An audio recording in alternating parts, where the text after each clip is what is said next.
блядь, ідіть поліцейського, не пиздіться!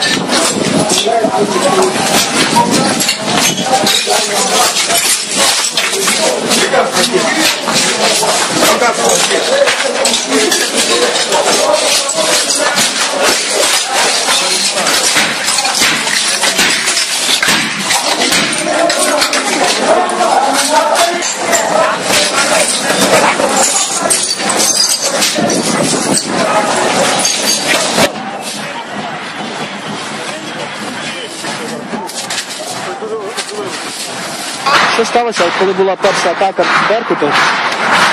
Стосовно першої атаки Беркуту все було гаразд, тобто Червоний Хрест вони не чіпали. Коли була друга атака Беркуту, вони зайшли в приміщення Червоного Хреста, тобто де були прапори, де знаходилися медики, постраждали. Де вони Люди, знаходилися? що постраждали, він знаходився ось там, просто за димом його не видно.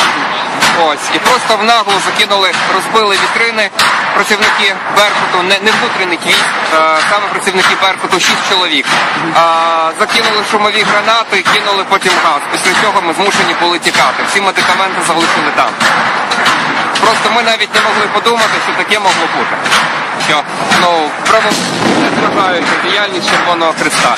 В тому плані, що, як вони собі рахуються під відповідальністю винні, тобто, злочинці є всі.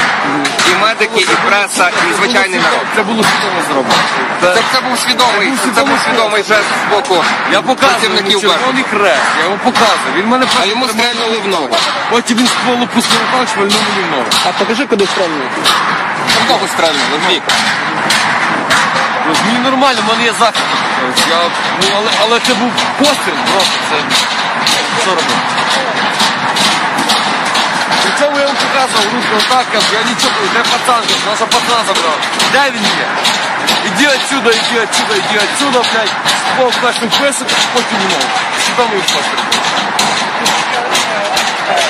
Звичайно, не потім можу сказати, що це випадково, але він дивився мені в очі. Я йому відмінив. Він на мене отак.